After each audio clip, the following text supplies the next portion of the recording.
रोहिणी जी, राधे राधे महाराज जी। महाराज जी, मेरा प्रश्न है कि संसार के सभी दायित्व को निभाते हुए संसार के हर कण कण में, हर वक्त, हर घड़ी, हर पल श्री ठाकुर जी के दर्शन एवं स्मृति हम किस प्रकार कर सकते हैं? पहली बात, संतों का संग करो। दूसरी बात, भगवान की लीला कथा सुनो। तीसरी बात, गुरु चरणों में दृढ़ अनुराग मान त्याग करके करो। चौथी बात, भगवान की लीलाओं का गायन करो। पांचवी बात, दृढ़ विश्वास रख करके भगवान के नाम और मंत्र का जप करो। छठवीं बात, बहुत सहनशील गंभीर भाव से रहना चाहिए, हमारे आंतरिक भावों को कोई जान न पावे। सातवीं बात, सब में भगवान को देखने का अभ्यास करना चाहिए। आठवीं बात, जैसे भगवान रखें उसी में संतुष्ट रहना चाहिए। हमारा व्यवहार सरल, छलहीन और भगवान में दृढ़ विश्वास हो। ये 9 बातें हो तो हमारे को भगवत दर्शन की सामर्थ्य प्राप्त हो जाएगी। यदि हम नियम पूर्वक इन 9 बातों को अपने जीवन में उतारें तो हमारे हृदय में वो ज्ञान प्रकट हो जाएगा, जिन ज्ञान चक्षुओं से कण कण में भगवान का दर्शन होता है। और अपने दायित्वों का पालन करें धर्म पूर्वक पालन करके उसे कृष्णार्पणम मस्तु कर दे, उन कर्मों को भगवान को समर्पित कर दे। तो समर्पण से और इस 9 प्रकार की भावना से हमारे हृदय में दिव्य ज्ञान, दिव्य भक्ति का उदय होता है, जिससे भगवत साक्षात्कार की योग्यता आती है कि कण कण में हम भगवान को देख सकें। सीवी पराशर जी, फरीदाबाद से। राधे राधे महाराज जी। महाराज जी, आपके चरणों में कोटि कोटि वंदन। गुरु जी, जैसे कि हमने श्री गीता जी में पढ़ा है कि कर्मों का फल तो अवश्य भोगना ही पड़ता है, तो महाराज जी, क्या शरणागति उपरांत कर्म बंधनों से बचा जा सकता है? कर्म बंधन कट जाते हैं, लेकिन प्रारब्ध भोग भोगना पड़ता है। जिससे शरीर की रचना हुई है, शरणागति तो आज हुए हैं, शरीर की रचना तो पहले हो चुकी है ना। तो जो रचना हो चुकी है उसमें निश्चित हो चुका है कि 20 वर्ष में आपकी टांग टूटेगी, अमुक वर्ष में आपका ये होगा वो होगा। तो आप भक्ति करें चाहे जितनी करें, लेकिन वो होगा, क्योंकि वो प्रारब्ध है। जो हमारे संचित कर्म है वो भस्म हो जाएंगे, जो क्रियमाण है वो मंगलमय हो जाएंगे, लेकिन जो प्रारब्ध है वो अवश्य में भोक्तव्यम कृतम कर्म शुभाशुभम, वो भोगना पड़ेगा।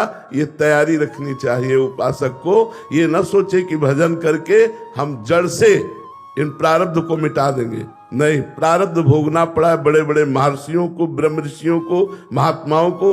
इसलिए हम लोग तो जन साधारण लोग हैं, प्रारब्ध भोगना ही पड़ेगा। इसे भोग के ही काटा जाता है।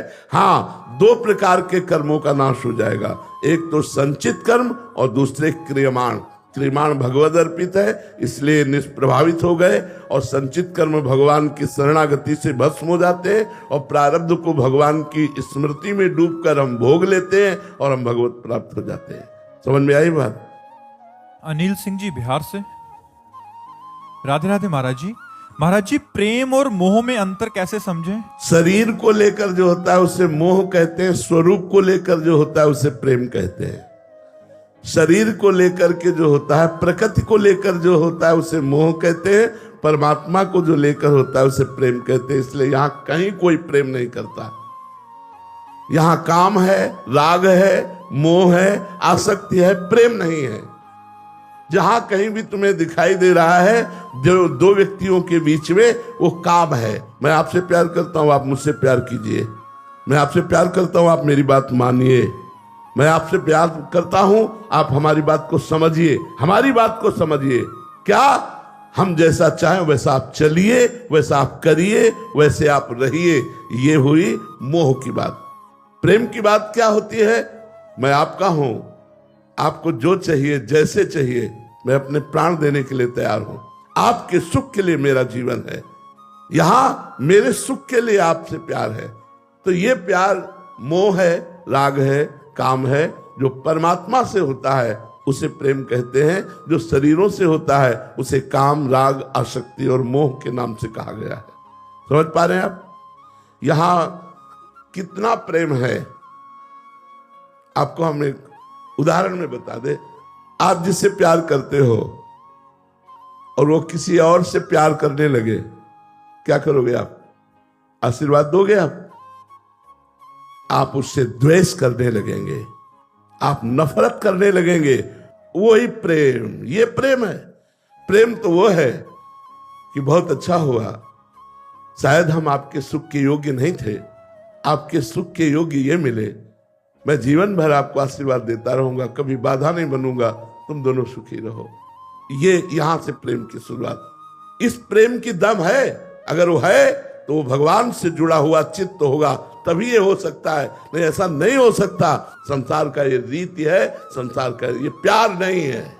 प्यार जिसे कहते हैं, अभी उसकी तत्सुख सुखित्वम, सामने वाले के सुख में सुखी हो जाना, प्यार उसे कहते हैं। प्रतिक्षण वर्धमानम, कुछ भी करो हमारा प्यार तुम्हारे प्रति बढ़ता चला जाएगा। एक मुस्कुराहट में प्राण त्यागने की इच्छा होती है, प्रेम उसे कहते हैं। अपने प्यारे की एक मुस्कुराहट देखने के लिए प्राण बलिदान करने की इच्छा होती है। और यहाँ हमारी वासनाओं का खेल है, प्रेम का खेल नहीं है। यहाँ वासनाओं की, इच्छाओं की पूर्ति है एक दूसरे से, इसलिए हम उसे प्यार नाम दे रहे हैं। ये काम है, ये राग है, ये मोह है, ये आसक्ति है।